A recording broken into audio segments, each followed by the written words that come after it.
Hello बच्चों, welcome back. So last के दो लेक्चर जिसमें हमने पॉइंट्स की दुनिया को एक्सप्लोर किया था और एक नई दुनिया को हमने जाना था जहां पर नथिंग समथिंग क्रिएट कर रहा है, और वो कितने ही खास लेक्चर थे और वो दुनिया कितनी ही फैसिनेटिंग थी जहां कुछ नहीं से बहुत कुछ बन रहा था। हमने पॉइंट को एक्सप्लोर किया था कि इसकी लेंथ आपकी जीरो होती है और कैसे एक पॉइंट से एक लाइन बन जाती है जो कि एक समथिंग है, पॉइंट आपका नथिंग है। लास्ट टू लेक्चर्स आप लोगों के लिए बहुत ही ज्यादा इंपॉर्टेंट है और खास है क्योंकि वो आपको नथिंग की दुनिया से यानी जीरोस की दुनिया से कनेक्ट करता है, और ये दुनिया क्रिएशन की दुनिया है और इस दुनिया को जाने बिना हम गॉड लेवल की मैथमेटिक्स को नहीं सीख पाएंगे। इसलिए हम लोग फॉर्मूलाज के रास्ते कैलकुलस को स्टार्ट नहीं कर रहे हैं, बल्कि हम नेचर में इसको ऑब्जर्व कर रहे हैं, इससे मैथमेटिकली बात कर रहे हैं और इनके राज को जानने की कोशिश कर रहे हैं, और उसमें हम काफी हद तक सफल भी हो रहे हैं। हम लोगों ने ये ऑब्जर्व किया और ढूंढ के निकाला कि मेरे पास अगर जीरो डिवाइड बाई जीरो है तो ये नॉट डिफाइंड होगा अगर सिर्फ जीरो डिवाइड बाई जीरो है। लेकिन अगर मेरे पास परिस्थिति है, जैसे कि हमने एग्जांपल लिया था कि मैं कांस्टेंट वेलोसिटी से जा रहा हूं, तो उस परिस्थिति में इसकी वैल्यू आई थी 10 मीटर पर सेकेंड, क्योंकि यहां पर वेलोसिटी है 10 मीटर पर सेकेंड। अगर ये वेलोसिटी 40 मीटर पर सेकंड होती तो इसका जवाब आता 40 मीटर पर सेकंड। हमने देखा था कि यहां पर जीरोस की दुनिया से यानी नथिंग से सब कुछ बन रहा है। लेंथ को एक नए तरीके से डिफाइन किया था, एरिया को एक नए तरीके से डिफाइन किया था, वॉल्यूम को एक नए तरीके से डिफाइन किया था, जिनका तीनों का डेफिनेशन सेम ही था, और वो ये था total number of infinite points. 1D में लाइन, 2D में एरिया, 3D में आपका वॉल्यूम। और इस दुनिया को जैसे ही हमने देखना स्टार्ट किया, हमको एक फैसिनेशन होनी स्टार्ट हुई कि यार सच में कैलकुलस की दुनिया एक्चुअली में कितनी अमेजिंग है। लेकिन हम एक गलती कर बैठते हैं यहां पर, और वो गलती क्या है? हम इसको छोटी दुनिया मानते हैं। नहीं, ये छोटी नहीं, ये शून्य की दुनिया है। हम यहां पर कुछ मिथ्स हैं जो कि गलती से हमारे इंडियन एजुकेशन सेक्टर के अंदर फैल गया है, और वो ये है कि zero to the power zero में ये जीरो नहीं है, जीरो के करीब का जीरो है। ठीक है, वन की पावर इंफिनिटी में ये वन नहीं है, वन के करीब का वन है। इस तरह से हम ये कहने लगे हैं और हम ये भी बोलना स्टार्ट कर देते हैं, जिसकी वजह से हम फिजिक्स में कॉन्सेप्ट्स को गलत वे में रीड करते हैं और स्टडी करते हैं। और वो क्या है कि भाई आप यहां पर गैप को बहुत छोटा कर दो, इतना छोटा कर दो कि वो जीरो के करीब हो जाए, जिसकी वजह से जो उसमें चेंज आ रहा है, जैसे कोई चीज चेंज हो रही है, मान लो वेलोसिटी आपका टाइम के साथ चेंज हो रही है, तो जो चेंज आ रहा है वेलोसिटी में वो इतना कम है कि आप उसको नेग्लेक्ट कर सकते हो। ये भी एक गलतफहमी है। ये बस और बस इस तरीके से है कि यार समझ नहीं आया है हमें, तो एक काम करते हैं, यही लाइन बोल के चलो इसको आगे बढ़ा देते हैं। और इसी वजह से हम फिजिक्स में कैलकुलस को सही वे से नहीं देखते हैं, उसको सही वे से टॉक नहीं करते हैं, और जिस वजह से हम सिर्फ क्वेश्चंस करने लायक बनते हैं, लेकिन एक्चुअल नॉलेज हमें नहीं मिलती है। और हमें एक्चुअल नॉलेज की जरूरत है, क्योंकि क्वेश्चंस करके सिर्फ एग्जाम निकलेगा, एग्जाम निकाल के हम एक डिग्री हासिल करेंगे, डिग्री हासिल करके फिर हम भटकते ही रह जाते हैं। हमको क्रिएटर्स बनना है, हमको एक वैज्ञानिक मानसिकता रखनी है, वैज्ञानिक प्रवृत्ति रखनी है अपने अंदर, मैथमेटिशियन बनना है, इस देश में इनोवेशन करना है ताकि हमारे देश की इकोनॉमी आगे बढ़े। हम लोग इंपोर्ट में इतने ज्यादा हैं, एक्सपोर्ट हम कुछ करते नहीं है, क्योंकि हमारे एजुकेशन सिस्टम में हम सिर्फ और सिर्फ एक रेस दौड़ रहे हैं। और वो रेस किस चीज की है? नंबर लाओ, जॉब करो। भाई जॉब कर रहे हैं, वो भी किन के लिए? दूसरे देशों की कंपनी में काम करना हमारा एक सपना बन गया है। अपने देश में एक ऐसी कंपनी खोलना जहां दूसरे देश के लोग काम करें, वो हमारा सपना नहीं है। उसके पीछे कारण बस इतना ही है, बहुत छोटा सा कारण है, कि हम एजुकेशन सेक्टर में कोर नॉलेज के पीछे जाने की बजाय बस सिलेबस कंप्लीशन की तरफ भाग रहे हैं। लेकिन एक सच्चाई और है जिस चीज को आपको फील करना चाहिए, अगर आपके पास कोर नॉलेज है ना, तो जो सिलेबस के पीछे भाग रहे हैं ना, उससे 1000 गुना कम एफर्ट में आप सक्सेसफुल बन सकते हो। ये एक सत्य है। मैंने किसी एक एग्जांपल में किसी एक वीडियो के अंदर कैरम बोर्ड इफेक्ट के बारे में बताया था ना। वो राइट वे ऑफ एजुकेशन, सही ज्ञान है आपके पास तो आने दो प्रश्नों को, आप कर लोगे, क्योंकि आपको पता है कि इस परिस्थिति को मुझे कैसे देखना है और कैसे इसका जवाब देना है। लेकिन अगर आपके पास रटा रटाया ज्ञान है, आधे अधूरे ज्ञान के साथ बस फॉर्मूला कैसे यूज करना है, इसके टिप्स एंड ट्रिक्स हैं आपके पास, तो आप प्रोबेबिलिटी में जियोगे कि अगर मेरा फॉर्मूला सही बैठ गया तो क्वेश्चन हो गया, नहीं बैठा तो क्वेश्चन गलत हो जाएगा। तो इस सच्चाई के साथ जुड़ो। एक सक्सेसफुल इंसान, देखो पढ़ तो रहे ही हो आप, मेहनत भी कर ही रहे हो, तो उस मेहनत को सही डायरेक्शन में चैनलाइज करो ताकि आपको सक्सेस मिले, आपको जिंदगी भर एक बेचैनी में ना जीना पड़े। अभी पेपर निकालना है, फिर पेपर के बाद पूरी जिंदगी पेपर ही देने हैं कॉलेज के अंदर, फिर इंटरव्यू का पेपर निकालना है, फिर जॉब के अंदर पेपर निकालना है, फिर परफॉर्मेंस का पेपर हमें देना है ताकि हमारी इंक्रीमेंट होती रहे, और फिर रिटायरमेंट के लिए प्लानिंग करनी है, और रिटायरमेंट के बाद फिर क्या करना है? बेड पे लेटने की प्लानिंग करनी है, क्योंकि पूरी जिंदगी तो हमारी प्लानिंग में गुजर गई, हम जिंदगी जी ही नहीं पाए। सोच के देखो, एक सक्सेसफुल इंसान की जिंदगी, उसके पास भी काम है और हम लोगों से ज्यादा काम है, जो हम जॉब की दुनिया में जीते हैं या फिर इस तरह की लाइफ जीते हैं, उनसे कई गुना ज्यादा काम है, लेकिन वो उसका अपना खुद का काम है। वो काम वो दिल से करना चाहता है, इसलिए वो कर रहा है। लेकिन जब हम मजबूर हो जाते हैं ना, ज्ञान के अभाव में हमको वो काम करने पड़ते हैं जो हमें पसंद नहीं है। हम एक सेट ऑफ स्किल बस अपने अंदर डेवलप करते हैं, वही काम जिंदगी भर करते रहते हैं और पूरी जिंदगी कट जाती है। लाइफ एक ही बार मिलती है, बड़ी मुश्किल से ये एटम्स ने मिलकर एक इंसानी शरीर बनाया है। इसमें पूरी जिंदगी अगर जीना है खुशी खुशी एड्रेनलिन के साथ, एडवेंचर के साथ, और पूरी जिंदगी आपको अपनी एक बेस्ट मेमोरीज बनानी है, फोटोज या स्टेटस नहीं, बेस्ट मेमोरीज बनानी है, तो ट्रू नॉलेज के पीछे जाओ। और ट्रू नॉलेज का रास्ता इस अनसक्सेसफुल मतलब बनने वाले जो रास्ते से जिस पे सारी दुनिया चल रही है, उससे लाख गुना आसान है। इट्स जस्ट कि हम उस दिशा में देखते ही नहीं है। बस वहां देखने की शुरुआत करनी है आपको, आप खुद ब खुद वहां पहुंचोगे। और यकीन मानो, लास्ट के 2 लेक्चर आप लोगों ने देखे होंगे, ठीक है। उन लेक्चर्स के अंदर आपको देखो कितनी आसानी से ये बात पता चली कि ये दुनिया नथिंग से बनी है। पहली बार जब हमने सुना सक्सेसफुल लाइफ में जो रास्ता है ना, वो शुरुआत में इंपॉसिबल सा ही दिखता है। कि जब मैंने कहा था कि ये दुनिया नथिंग से बनी है, तो शायद हमको इस बात को डाइजेस्ट करने में प्रॉब्लम हुई थी। लेकिन जब हमने ये देखा कि ये एक लाइन है, ये किससे बनी है, ये पॉइंट से बनी है, और हमको ये बात समझ आ गई, तो यहां पे एक बात समझ आई कि सही रास्ता शुरुआत में बस कुछ पलों के लिए ही मुश्किल दिखता है, लेकिन उस पलों में भी, उन छोटे से पल के लिए भी, हम अगर उस मुश्किल को डाइजेस्ट कर लें या उस मुश्किल को झेल लें, अगले ही पल वो रास्ता आपके लिए आसान हो गया। कैसे? आप मैथमेटिकली देखो, एक नथिंग से समथिंग क्रिएट हुआ है। ये बात मुश्किल लगती है, नामुमकिन लगती है, लेकिन एक लाइन पॉइंट से मिलकर बना है और पॉइंट की लेंथ नथिंग होती है। अब ये बात जैसे ही हमें पता चली, मैथमेटिकली हमने इसको समझा, तो हमें लगा हाँ यार, ये बात तो सच है। Zero multiply infinity not defined होता है, zero divide by zero not defined होता है, लेकिन zero divide by zero constant velocity वाले केस में, या फिर अगर आप एक्सीलरेट कर रहे हो और डी एक्सीलरेट कर रहे हो, उन दोनों केस में हमने निकाल के देखा रियलिटी के अंदर, तो zero divide by zero solvable है। हम बस मान के बैठ गए हैं। हम गलत ज्ञान के जाल में फंसने की वजह से सक्सेसफुल नहीं हो पाते हैं, या वो सही रास्ता हमें नजर ही नहीं आता है। सीधा सा लॉजिक है भाई, अगर मेरी आंखें बंद हैं तो मुझे कुछ नजर नहीं आएगा। हमें आंखें खोलने की जरूरत है, हमको सही ज्ञान के रास्ते पे बढ़ने की जरूरत है। और वो सही ज्ञान आपको सिर्फ और सिर्फ, बहुत ही सिंपल सा एल्गोरिदम बता रहा हूं आप लोगों को, ठीक है। वो क्या है? नेचर से बात करना स्टार्ट करो, नेचर को ऑब्जर्व करो। नेचर की भाषा मैथमेटिक्स है, बस।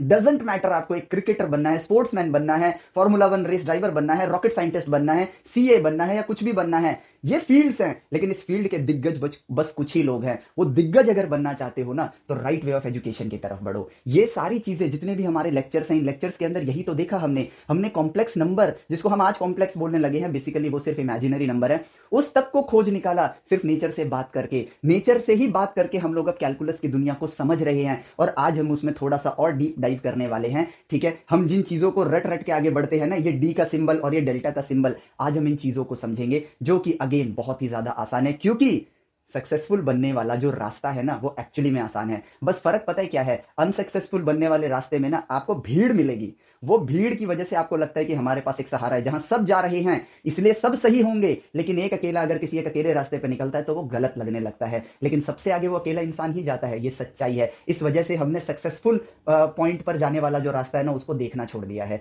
भीड़ को फॉलो कर रहे हैं। मत करो ऐसा, ठीक है। सिर्फ ऑब्जर्व करो। आपकी पढ़ाई एक्चुअली में बड़ी आसान है भाई, सही वे में कम्युनिकेट करो मैथमेटिक्स के जरिए, नेचर से। मैं हमेशा से कहता आया हूं, 100 से 150 दिन पूरी 11वीं 12वीं खत्म कर सकते हो आप, यकीन मानो आप कर सकते हो। और अगर 365 आपके ऑलमोस्ट 700 से ज्यादा दिन हो गए, 700 दिन का सिलेबस अगर आप 150 दिन के अंदर पूरे कोर कॉन्सेप्ट के साथ सीख सकते हो, तो कितना टाइम आपने सेव किया। उस टाइम में आप अपने आप को और 2 लेवल ऊपर लेके जाओ, अपने दोस्तों के साथ टाइम स्पेंड कर सकते हो, चिल कर सकते हो, अपनी नॉलेज को और 2 लेवल ऊपर ले जा सकते हो। और आपके अंदर जब कहते हैं ना, जब हमें चीजें अचीवेबल लगने लगती हैं, तो हमारा मोटिवेशन और ज्यादा बूस्ट होता है। तो आपको फिर बैठ के यूट्यूब पे कोई मोटिवेशनल वीडियो देखने की जरूरत नहीं होगी, क्योंकि आप सेल्फ मोटिवेटेड होगे, आपका इनर मोटिवेशन जागा होगा। और यकीन मानो, सक्सेसफुल इंसान अपने मोटिवेशन से आगे बढ़ता है, वो मोटिवेशन ले के आगे नहीं बढ़ता है, ठीक है। वो अपने इनर मोटिवेशन से आगे जाता है। वही मोटिवेशन सिर्फ आपको पैदा करनी है, इसकी आदत बनाओ। आदत बनाओ राइट वे में स्टडी करने की, राइट वे ऑफ एजुकेशन की आदत बनाओ। Observe the nature and then conclude your result. Ask the right question always. सही प्रश्न पूछो, नेचर ही आपको जवाब देगा, और कुछ नहीं है। जितने लोगों ने चीजों को पहली बार खोजा है, उन्होंने नेचर से बात करके खोजा है, किताबों में पढ़ के नहीं खोजा है। ये एक सच्चाई है। इस सच्चाई को पता नहीं क्यों हम लोग एक्सेप्ट नहीं करते हैं। और एक सच्चाई और एक्सेप्ट करो कि भाई, जो लोग ज्ञानी लोग हैं, जो सक्सेसफुल लोग हैं, उनसे नहीं घिरे हुए हैं हम लोग। हम लोगों के पास ये जो दुनिया हम देखते हैं ना, ये अनसक्सेसफुल लोगों की भीड़ है, क्योंकि सक्सेसफुल लोग सक्सेसफुल होकर इस भीड़ से बाहर निकल के कहीं और काम कर रहे हैं, अपने सपनों को पूरा कर रहे हैं। हैं, एक अच्छी लाइफ जी रहे हैं। अच्छी लाइफ का मतलब हमेशा पैसा ही नहीं होता है, पैसा तो खैर उनके पास खुद ब खुद आ जाता है। अच्छी लाइफ का मतलब क्या है? मेरा बचपन का सपना है कि यार मैं स्पेसशिप में घूमूं। जिस दिन मैं स्पेसशिप में घूमूंगा वही मेरे लिए एक अच्छी लाइफ होगी, क्योंकि वो मुझे वो सुख देगा जो दुनिया की कोई भी लग्जरी खरीद के मैं नहीं ले सकता हूं। उस सुख के लिए आगे बढ़ो, उस सपने के लिए आगे बढ़ो, और यकीन मानो सफर आपका बहुत खुशनुमा होगा। मेहनत का रास्ता कभी भी दुखदाई हुआ ही नहीं है। ये तो लोगों ने पता नहीं कैसे सैड स्टेटस बना बना के ना लोगों के दिमाग में ये डाल दिया है कि मेरा दुख देखो, मेरा दर्द देखो। जो अपना दुख दिखा रहा है वो एक्चुअली में वो दिखाने में ही उसका समय निकल गया, क्योंकि समय तो लिमिटेड है। उसको अपने दुख, वो दुख नहीं है भाई। अगर मैं ये काम करना चाहता हूं तो किस बात की दुखी है, किस बात का दुख है मुझे? मैं कर रहा हूं, खुद से कर रहा हूं। ये सच्चाई है। सच्चाई को देखो, सच्चाई की राह पर चलो। सच्चाई की राह का मतलब हुआ जो वास्तविक जीवन में, साइंस के पॉइंट ऑफ व्यू से सच्चाई बोल रहा हूं, साइंस के पॉइंट ऑफ व्यू से जो सक्सेसफुल लोग करते आए हैं वही चीज आपको करनी है। Observe the nature, ask the right question, communicate mathematically, और यकीन मानो सारी प्रॉब्लम्स का सॉल्यूशन आपको इन 3 स्टेप से आराम से मिल जाएगा। ठीक है, चलो अब देखो, अब थोड़ा सा कैलकुलस की दुनिया के अंदर हम थोड़ा सा और डीप डाइव करेंगे। ठीक है, हमने ये तो जान लिया कि भाई जीरो इतना भी सिंपल सा जीरो नहीं है। ठीक है, जीरो को जीरो से डिवाइड करने पर रिजल्ट आता है, जीरोस को इंफिनिटी टाइम्स ऐड करने पर रिजल्ट आता है। और अब हम यहां पर एक और वास्तविकता को जानेंगे। ठीक है, हम यहां पर अगेन कोई फॉर्मूला नहीं देखने वाले हैं। ठीक है, एक और वास्तविकता हम लोग देखने वाले हैं, और वो ये है कि यार zero multiply infinity, last lecture में हमने देखा था, कैन बी एनी नंबर। ठीक है, लेकिन फिर हमारे पास आता है, ये भी तो एक सच्चाई है कि zero multiply finite number is equal to zero. तो अगर ये सत्य है तो इस हिसाब से ये असत्य होना चाहिए, लेकिन ये वास्तविकता में हमें दिख रहा है। कैसे? एक लाइन में कितने पॉइंट है? इनफाइनाइट पॉइंट है, और हर पॉइंट की लेंथ जीरो है। तो जीरो को आप इनफाइनाइट टाइम्स अगर ऐड कर रहे हो तो मैं यहां dot dot dot infinite times लिख देता हूं, और ये किसके बराबर आ रहा है? ये बराबर आ रहा है लेंथ के। ठीक है, तो ये सच्चाई है। सच्चाई है मतलब ये सही है, लेकिन ये भी तो सच्चाई है, तो ये भी सही है। तो भाई ये दोनों एक दूसरे को कॉन्ट्रडिक्ट कर रहे हैं। ठीक है, लेकिन अब इस कॉन्ट्रडिक्शन का हम लोग, देखो प्रॉब्लम हमने आइडेंटिफाई कर ली, अब इस प्रॉब्लम का सॉल्यूशन हमें कौन देगा? इस दुनिया का सबसे ज्ञानी वस्तु कहूंगा मैं उसे, ज्ञानी वस्तु पता है कौन है? हमारा यूनिवर्स, हमारा नेचर। तो इसका जवाब भी नेचर ही देगा। हम किताबों में ढूंढने चले जाएंगे, भाई जवाब तो नेचर के पास है, किताबों में कहां ढूंढ रहे हो? अपने सराउंडिंग से बात करो तो आपको जवाब मिलेगा। ठीक है, नेचर से बात करते हैं। नंबर 1, नंबर 2, एक नंबर लाइन बनाई, 1 और 2 मैंने लिखा। 1 और 2 के बीच में कितने पॉइंट्स हैं? नंबर ऑफ पॉइंट्स कितने हैं? आपका जवाब है इंफिनिटी।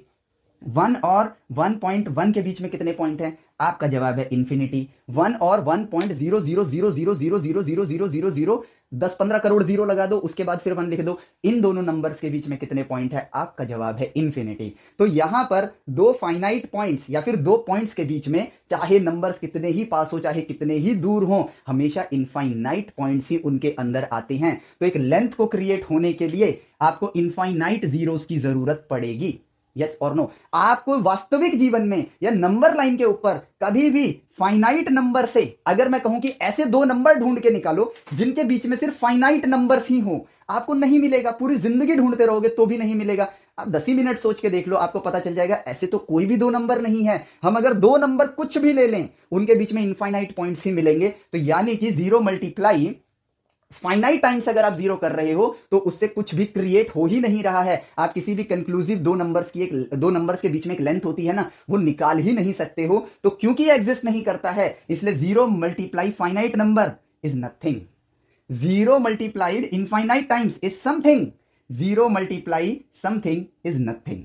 हो गया प्रूफ, यानी कि ये दोनों के दोनों सच हैं, क्योंकि नेचर ने हमको इसका जवाब खुद दिया है। तो देख रहे हो कितना आसान है सही रास्ते पे आगे बढ़ना। ठीक है, हम लोग याद करते हैं, एक और पॉइंट उठाता हूं, हम लोग कहते हैं कि इंफिनिटी, ये शायद मैं एग्जांपल दे चुका हूं बट मैं दोबारा दे देता हूं। इस लाइन के अंदर कितने पॉइंट्स है? इनफाइनाइट पॉइंट है। तो इस छोटी लाइन के अंदर कितने होंगे? इनफाइनाइट पॉइंट होंगे। इन दोनों को सब्ट्रैक्ट करूंगा तो ये लेंथ आएगी, उसकी भी वैल्यू क्या होगी? इंफिनिटी। हम बस इतना याद करते हैं कि इंफिनिटी माइनस इंफिनिटी, भाई ये नॉट डिफाइंड वाला सिस्टम है, इसलिए नॉट इक्वल टू जीरो। लेकिन फिर सच्चाई को देखो, अगर दोनों लाइन की वैल्यू सेम हुई, अगर दोनों लाइन की वैल्यू लेंथ सेम हुई, तो उस केस में इंफिनिटी माइनस इंफिनिटी की वैल्यू जीरो आएगी।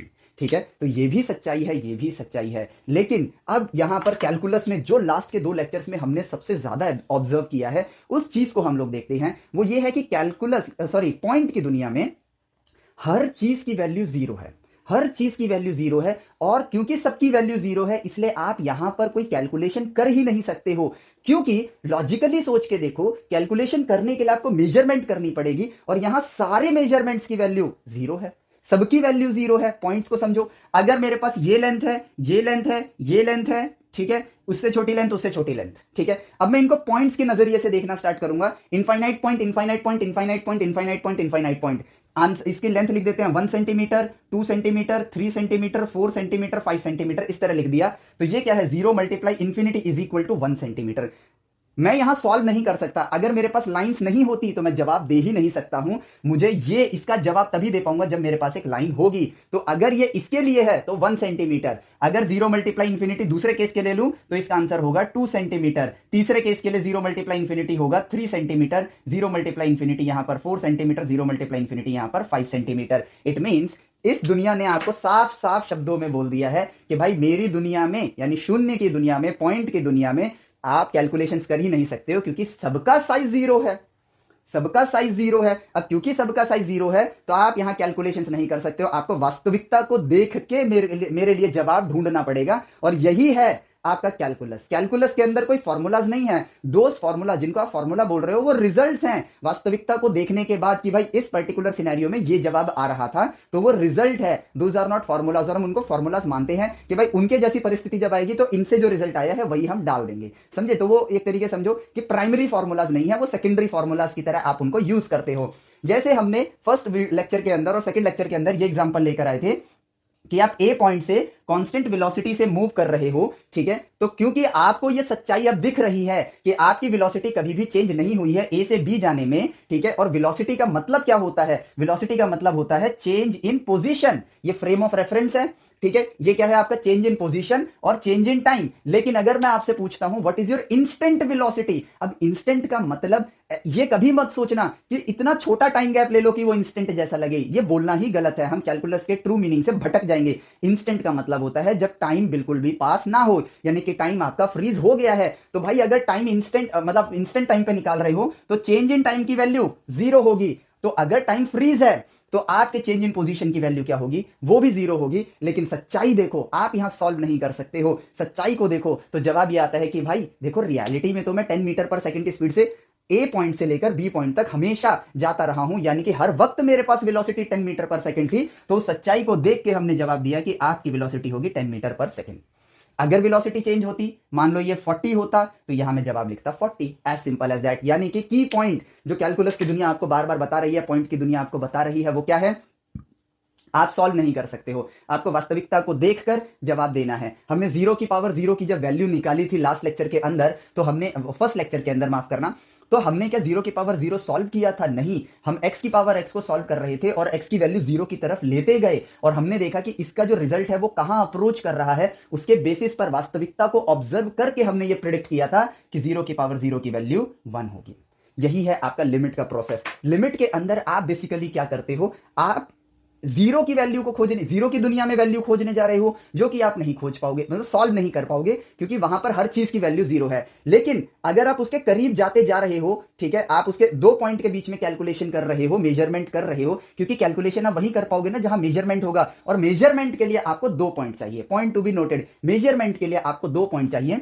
तो उन 2 पॉइंट के बीच मेजरमेंट करा, तो और प्रिसीजन के लिए 2 पॉइंट का गैप कम किया, फिर आपको एक वैल्यू मिली, और गैप कम किया, और गैप कम किया, और गैप कम किया, और गैप कम किया। अब हाथ आगे, हाथ तो बड़े है ना, इसलिए समझ नहीं आएगा, जूम कर देता हूं। और कम किया, और कम किया, और कम किया, और कम किया। जो वैल्यूज की कतार निकल कर आ रही है, उसके बेसिस पर आप देख रहे हो कि यार जैसे जैसे ये गैप कम होता जा रहा है ना, ये वैल्यू किसी एक वैल्यू की तरफ बढ़ रही है, जैसे एक्स की पावर एक्स में हुआ था। और उससे हमने ये प्रिडिक्ट किया कि अच्छा, जब इसका गैप एग्जैक्ट जीरो होगा ना, तो ये एक पॉइंट बन जाएगा। अगर भाई गैप है तो ये 2 पॉइंट के बीच में है, और यहां पर इनफाइनाइट नंबर ऑफ पॉइंट्स हैं। लेकिन अगर ये गैप जीरो हो जाए तो आप एग्जैक्ट उस पॉइंट के लिए कैलकुलेशन कर रहे हो। यही बन गया आपका लिमिट का प्रोसेस, और कुछ नहीं है। इतना सिंपल है लिमिट का कॉन्सेप्ट, ठीक है। और हमने इसको हवा बना रखा है कि लिमिट को समझाना ही नामुमकिन है।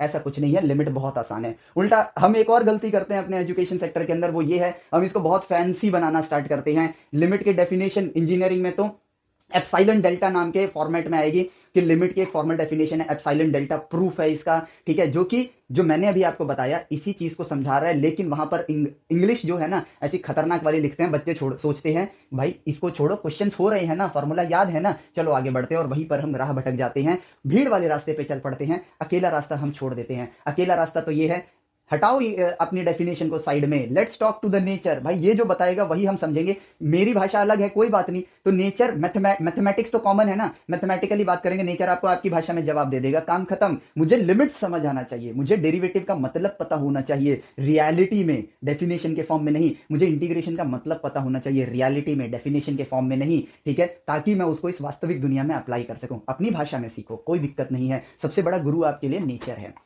ठीक है। तो अब हम उन सच्चाइयों की तरफ बढ़ते हैं कि भाई यहां पर हम लोगों ने जान लिया कुछ भी सॉल्व नहीं किया जा सकता है। एक और एग्जांपल लेते हैं। मैं वर्क कर रहा हूं, पोजीशन 3 थी, मेरा एक्स एक्सिस पर 3 पे था, मैं यहां से मैंने बॉक्स को ढकेला, एफ फोर्स लगाया और 5 तक लेकर गया, और मेरा फोर्स जो था वो मान लेता हूं वो 5 न्यूटन का है। तो मैंने वर्क डन कितना किया, वर्क डन ये है, और ये जो एक्स है मेरा मीटर में है, ठीक है। तो मेरा वर्क डन क्या है, फोर्स मल्टीप्लाई डिस्प्लेसमेंट, जो कि होगा 5 माइनस 3, ठीक है। मैं इसको डेल्टा एक्स बोलता हूं। अब डेल्टा का मतलब क्या होता है, सिंपल। डेल्टा का मतलब होता है, ये रहा डेल्टा, ये एक सिंबल है और कुछ नहीं। ये क्या है, एक सिंबल है जो बोलता है चेंज बिटवीन 2 पॉइंट्स, ठीक है।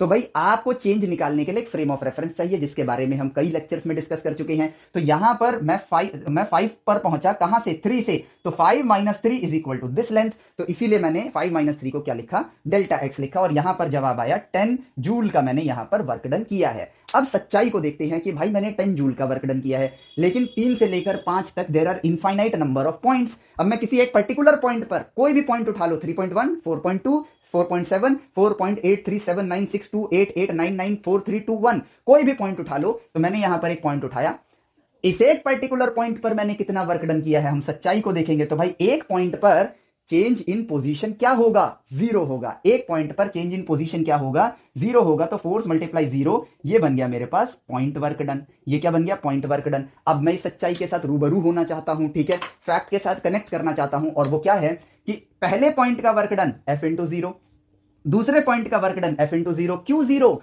क्योंकि भाई एक पॉइंट पर तो चेंज इन पोजीशन जीरो ही होगा ना, एक ही पॉइंट है, उस पॉइंट पर चेंज इन पोजीशन क्या, चेंज इन पोजीशन क्या होगा आपका, जीरो होगा। तो हर पॉइंट का वर्क डन क्या हो गया, जीरो। और 3 से लेकर 5 तक कितने नंबर ऑफ पॉइंट्स हैं, तो आपने इसको कितनी बार ऐड किया, इनफाइनाइट टाइम्स ऐड कर दिया। और यहां से सब में एफ है, ले भाई कॉमन ले लो, एफ लिया। अब 0 plus 0 plus 0 plus 0 dot dot dot dot dot infinite times, ठीक है। अब वापस से वही सच्चाई जो हमें नजर आ रही है, इन सारे जीरोस को अगर मैं ऐड करूंगा इनफाइनाइट टाइम्स, तो मुझे एक लेंथ मिलेगी। लेकिन उसके लिए मुझे सच्ची वास्तविक दुनिया में ये चीज चाहिए, और ये वास्तविकता में हो रहा है। तो यहां ये लेंथ कितनी है, 2 सेंटीमीटर की है। तो F multiply 0 multiply infinity is equal to F, क्योंकि देखो जितनी बार ऐड करते हो उतनी बार आपने मतलब उसी नंबर से मल्टीप्लाई कर दो, यही है मल्टीप्लीकेशन का मतलब। तो 0 मल्टीप्लाई इंफिनिटी, यहां पर उसकी लेंथ आएगी 2 सेंटीमीटर, काम खत्म, ठीक है। और एफ की वैल्यू कितनी है आपकी, एफ की वैल्यू यहां पर 5 न्यूटन है, आंसर आया 10 जूल।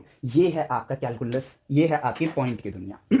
तो सच्चाई क्या है, आप यहां कुछ सॉल्व नहीं कर सकते हो, आपको वास्तविकता को देखना है और जवाब तक पहुंचना है। ये है आपकी कैलकुलस की दुनिया, पॉइंट की दुनिया। अब यहां पर इसी चीज से हमें समझ आया कि यार अगर मुझे एक पॉइंट को डिफाइन करना है तो मैं उसको डायरेक्टली एक पॉइंट की तरह डिफाइन कर सकता हूं, बट उस केस में मुझे हर बार 0 0 लिखना पड़ रहा है, जिससे कि ये कंफ्यूजन क्रिएट होती है। लेकिन अब इस पे ये थोड़ी सी गंभीर सी चर्चा है, जिस पर आपको ध्यान देना होगा और फील करना होगा, ठीक है। अब अगर मैं हर चीज को F into zero F into zero F into zero लिखूं, तो मेरे माइंड में बार बार स्ट्राइक करेगा भाई जीरो जीरो जीरो, और सब पे वैल्यू जीरो लिख दो, ठीक है। तो हम यहां पर पॉइंट को जीरो से रिप्रेजेंट नहीं करेंगे, हालांकि उसकी वैल्यू होगी जीरो। अब हम उसको रिप्रेजेंट करेंगे चेंज से। कैसे रिप्रेजेंट करेंगे, अगर मुझे यहां पर इस पॉइंट का वर्क डन निकालना है, पॉइंट को समझना, इस पॉइंट पर मैंने कितना वर्क डन किया है, सच्चाई वाली वैल्यू पहले लिख देता हूं, एफ मल्टीप्लाई जीरो।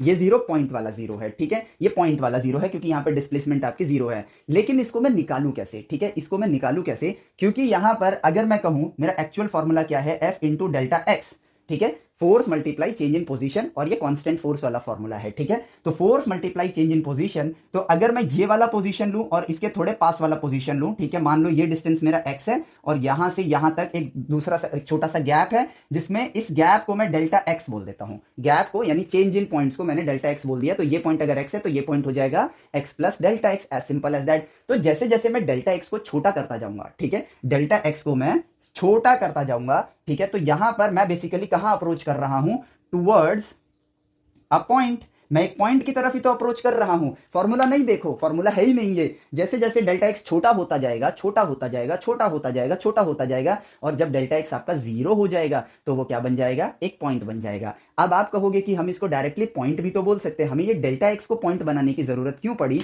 तो उसके लिए हम इस चीज को देखते हैं। हमें समझना होगा कि इस दुनिया में हर चीज चलती है, मूव करती है, चेंज करती है। अब आपके हाइट का एग्जांपल लेते हैं, चेंज इन हाइट, जिसको हमने लास्ट लेक्चर में कवर किया था। अगर मैं कहूं समय के साथ आपकी हाइट बढ़ रही है, तो राइट नाउ इस वक्त कितनी हाइट बढ़ी होगी? अगर मैं टाइम को फ्रीज कर दूं तो आप कहोगे जीरो। तो अगर हर वक्त आपकी हाइट में कोई चेंज नहीं हुआ है, पॉइंट टू बी नोटेड, अगर हर वक्त आपकी हाइट में कोई चेंज नहीं हुआ है, तो जब आप पैदा हुए थे से लेकर 15 साल जब तक आपकी हाइट बढ़ी है, तो जब अगर हर वक्त आपकी हाइट में चेंज नहीं हुआ है, तो इन 15 सालों में आपकी हाइट चेंज क्यों हो गई? यानी कि हर पॉइंट ऑफ टाइम पर आपके पास एक चेंज है, और यहां उस चेंज की वैल्यू जीरो है, क्योंकि जीरोस की दुनिया में, पॉइंट की दुनिया में हर चीज की वैल्यू जीरो होती है। सच्चाई ये है, नेचर की सच्चाई। तो जब हर चीज की वैल्यू जीरो है, तो इसका मतलब यहां पर ये जीरो, अगर सिंपल एक लाइन है तो वहां पर एक पॉइंट जीरो को रिप्रेजेंट कर रहा है, लेकिन उस लाइन के अंदर अगर आप ऐसे देखो कि आप यहां से यहां तक गए और फिर यहां से यहां तक गए, मान लो आप ए तक गए और बी तक गए, अब बी की लेंथ को छोटा करते जाओ, बी की लेंथ को छोटा करो, चलो भाई अब यहां तक नहीं गया, अब यहां तक गया, अब बी की लेंथ को और छोटा करो, और थोड़ा कम गया, और थोड़ा कम गया। जब बी आपका ए के बराबर हो जाएगा तो आप कहोगे बी और ए सेम है, तो ये दोनों एक ही पॉइंट हो गए। तो यहां पर आपने उस जीरो को ढूंढ लिया। कैसे? फ्रेम ऑफ रेफरेंस पे आप इसी तरह तो मेजरमेंट करते हो, क्योंकि जीरोस की दुनिया में आप मेजरमेंट कर ही नहीं पाते हो, इसलिए मेजरमेंट करने का, एक पॉइंट को देखने का एक नया तरीका आ गया। और सबसे बड़ी बात, हर पॉइंट पर चेंज हो रहा है, इट्स जस्ट कि उस चेंज की वैल्यू भी जीरो है, क्योंकि लेंथ माइनस लेंथ, और इन दोनों के बीच में है एक चेंज। तो चेंज एट अ पॉइंट भी हुआ यहां पर, लेकिन जिसकी वैल्यू क्या है? जीरो। ठीक है, क्योंकि अगर हर पॉइंट पे आप जीरो लेंथ आगे बढ़े हो, तो ए से बी तक कैसे पहुंच गए? सच्चाई, क्योंकि यहां पर चेंज हो रहा है। अगर हर पॉइंट ऑफ टाइम पर आपकी हाइट नहीं बढ़ी है, तो एक साल, जीरो ईयर से लेकर 15 साल, यानी कि 15 सालों में आपकी हाइट कैसे बढ़ गई? यानी कि आपका हर पॉइंट ऑफ टाइम पर चेंज हो रहा है, आप हर पॉइंट ऑफ टाइम पर आगे बढ़ रहे हो। तो इसलिए यहां पर अब एक नए चेंज बिटवीन टू पॉइंट्स को, जैसे आप डेल्टा से रिप्रेजेंट कर रहे हो, एक नए सिंबल की जरूरत है, और वो सिंबल बना आपका डी। आज का लेक्चर यही था आपका, यही था, इसीलिए मैंने यहां क्वेश्चन मार्क लगाया था। ठीक है, तो यहां पर डी का मतलब क्या हुआ? अब भाई जरा सा बोर्ड साफ करते हैं। ठीक है, डेल्टा का मतलब देखो यहां मैंने लिखा हुआ है, और मैं इसी के नीचे डी सिंबल को, इसको हम डिफरेंशियल बोलते हैं। आगे आप इस नाम से जुड़ जाओगे क्योंकि कई बार यूज करेंगे। ठीक है, लेकिन अभी इसके मतलब को समझो, नाम याद करना हमारी 1% की प्रायोरिटी नहीं है। ठीक है, डी का मतलब क्या हुआ? Change at a point, change at a point. ठीक है, अब मैं आपसे कहूं कि in reality change in force at a point zero, D M की वैल्यू जीरो, डी एक्स की वैल्यू जीरो, डी वाई की वैल्यू जीरो, सबकी वैल्यू जीरो, क्योंकि ये पॉइंट है और पॉइंट की दुनिया में सब चीज की वैल्यू जीरो होती है। तो भाई D Y by D X जब आप निकालोगे, अभी तो मैं खैर मैंने डेरिवेटिव नहीं पढ़ाया है आपको, लेकिन ये आपने देख तो लिया ही होगा बुक में। अगर आप 12th में हो और इस वीडियो को देख रहे हो तो आप तो ऑलरेडी देख चुके हो, और अगर आप ड्रॉपर हो तो आप ऑलरेडी इसको देख चुके हो। तो इसकी वैल्यू जीरो बाई जीरो है, लेकिन इसकी वैल्यू भी तो जीरो बाई जीरो है। तो रियलिटी को देखकर जैसे इसकी वैल्यू निकाली, इसकी वैल्यू भी आप रियलिटी को देखकर ही कोई इसकी वैल्यू आएगी वो आप निकालोगे। यही करना है आपको इसके अंदर, और कुछ नहीं। तो जब जब मैं डी लिखूंगा तो ये चीज कभी भी आप मत सोचना, आप जब भी डी लिखोगे ये मत सोचना कि भाई इतना छोटा कर दिया है, जीरो के करीब ले आए हैं कि ऑलमोस्ट जीरो है ना। डी का मतलब एग्जैक्ट जीरो। अगर डी एक्स लिखा है तो ये एक्स पर उस पॉइंट को रिप्रेजेंट कर रहा है। किसको रिप्रेजेंट कर रहा है? उस पॉइंट को रिप्रेजेंट कर रहा है। अगर डी वाई लिखा है तो वाई वाली लाइन पे उस पॉइंट को रिप्रेजेंट कर रहा है। चेंज एट अ पॉइंट को रिप्रेजेंट कर रहा है, D x change at a point को रिप्रेजेंट कर रहा है, और कुछ नहीं। अगर आपसे कहूं कि डेल्टा एच का मतलब क्या हुआ? दो टाइम पीरियड के बीच में जो चेंज इन हाइट आई है। जैसे कि अब मैं ये कहूं 15 साल पे आपकी हाइट थी 6 फुट की, और जब आप 10 साल के थे तो आपकी हाइट थी 4 फुट की, तो इसका आंसर आया 2 फीट। ये हुआ चेंज बिटवीन टू पॉइंट। और लेकिन अगर मैं डी एच बोलूं तो इसका मतलब होगा राइट नाउ आपका क्या चेंज आया है, तो भाई इसकी वैल्यू तो जीरो आएगी, इसकी वैल्यू तो जीरो ही आएगी, क्योंकि एक पॉइंट ऑफ टाइम पर तो हाइट में कोई चेंज नहीं होता है। लेकिन अगर मैं आपकी हाइट को टाइम के साथ कंपेयर करूं, ठीक है, तो D H change in height, D T change in time, इसकी वैल्यू जीरो बाई जीरो होगी। वो आपके ग्राफ को देखकर, वास्तविकता को स्टडी करके इसकी वैल्यू निकलेगी कि भाई 0.002 सेंटीमीटर पर सेकेंड। इस तरह से वो डिपेंड करता है आपके ग्राफ में क्या वैल्यूज प्लॉट हो रही हैं उस पर। एक एग्जांपल ले लिया मैंने रैंडमली, ठीक है। तो आप समझ गए होंगे कि डी का मतलब क्या है और यहां पर डेल्टा का मतलब क्या है। As simple as that. और कैलकुलस की दुनिया में आपको करना क्या है, सच्चाई से जुड़ना है, वास्तविक दुनिया को देखकर शून्य की दुनिया में कैलकुलेशंस करनी है, क्योंकि शून्य की दुनिया में आप मेजरमेंट नहीं कर सकते हो, इसलिए नो मेजरमेंट नो कैलकुलेशन, क्योंकि हर मेजरमेंट की वैल्यू एक ही आने वाली है, जीरो। अब आप ये भी एग्जांपल देखो, लास्ट लेक्चर के अंदर हमने क्या देखा था, हमने basically sine zero divide by zero की वैल्यू निकाली थी। कैसे? क्योंकि ये इसकी वैल्यू क्या आ रही है, जीरो बाई जीरो, हम तो इसे सॉल्व कर ही नहीं सकते हैं। तो हमने वास्तविकता को देखा, एक सर्कुलर आर्क लिया, परपेंडिकुलर लिया, एंगल लिया, साइन थीटा निकाला और उसको थीटा से डिवाइड किया और थीटा को जीरो की तरफ लेते गए, और उसके बेसिस पर हमने रियलिटी को ऑब्जर्व किया और हमने देखा कि साइन एक्स बाई एक्स की या साइन थीटा बाई थीटा की वैल्यू जैसे जैसे थीटा जीरो की तरफ बढ़ रहा है, इसकी वैल्यू वन की तरफ बढ़ रही है और लिमिट की डिस्कवरी हो गई। तो हमने इसको ऐसे लिखा कि लिमिट, लिमिट का मतलब क्या है भाई, किसको आप कहां ले जा रहे हो ये बताना है। तो थीटा अप्रोचिंग टूवर्ड जीरो,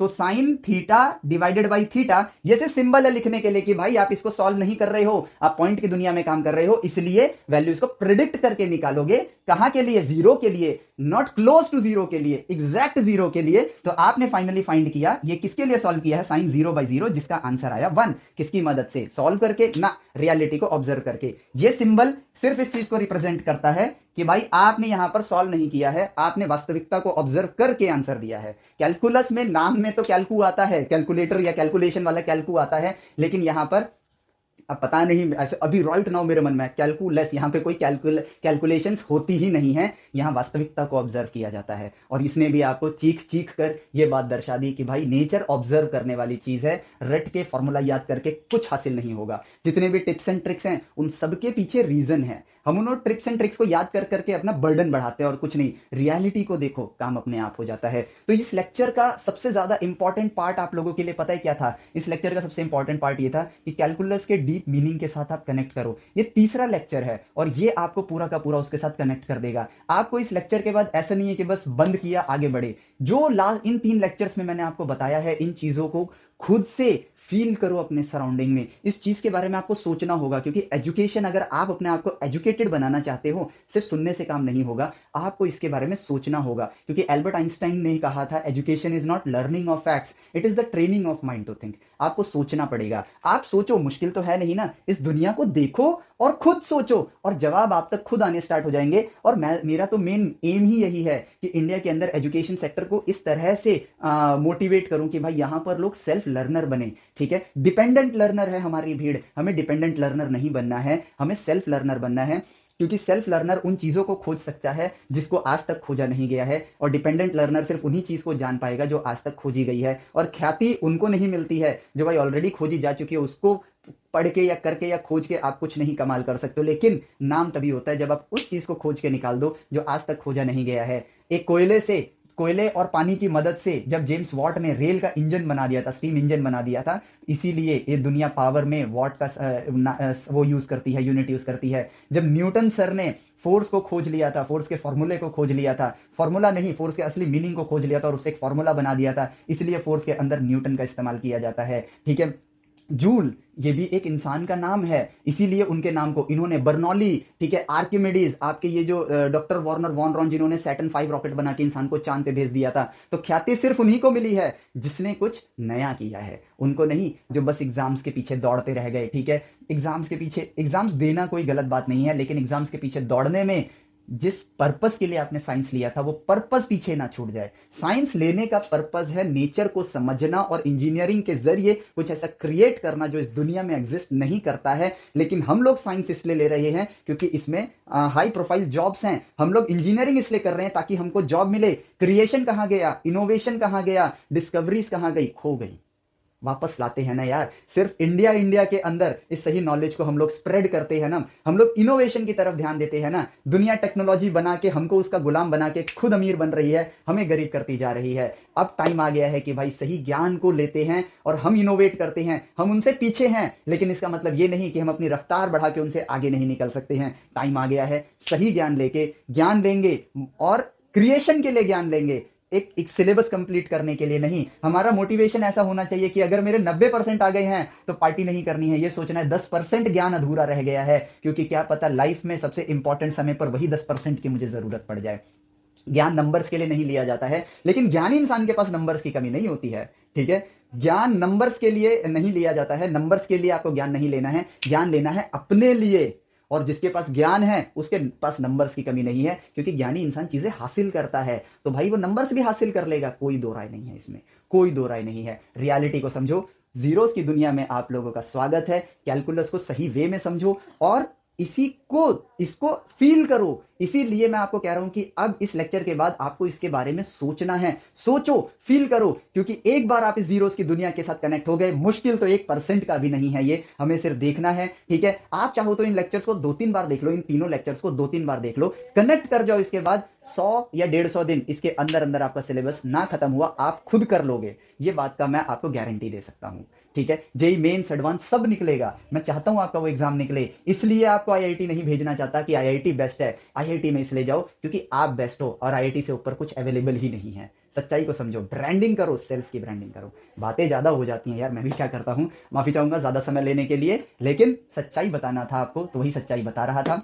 अपने दोस्तों को भी दिखाओ ये लेक्चर, क्योंकि इन चीजों का कैलकुलस के मामले में इंडिया के अंदर सिर्फ फॉर्मूलाज ही घूम रहे हैं। ठीक है, टिप्स एंड ट्रिक्स ही घूम रही है, प्योर नॉलेज इसकी लेनी बहुत ज्यादा जरूरी है, क्योंकि आज की दुनिया में बिना कैलकुलस के कुछ भी इनोवेट या फिर डिस्कवर नहीं किया जा सकता है, क्योंकि जो हो सकता था वो हो चुका है, वो पुराने जमाने के लोगों ने कर दिया है। आगे बढ़ने के लिए हमें इसकी कोर मीनिंग को जानना जरूरी है, चाहे कंप्यूटर इंजीनियर बनो, मैकेनिकल इंजीनियर बनो, साइंटिस्ट बनो, सीए बनो, स्पोर्ट्स एनालिस्ट बनो, कुछ भी बनो, कैलकुलस इज नेसेसरी, क्योंकि ये क्रिएशन की दुनिया है, सारी दुनिया नथिंग से बनकर आई है, तो इसको जानना बहुत ज्यादा जरूरी है। ठीक है, सो मिलते हैं आपसे नेक्स्ट लेक्चर में, till then take care, bye bye, Jai Hind.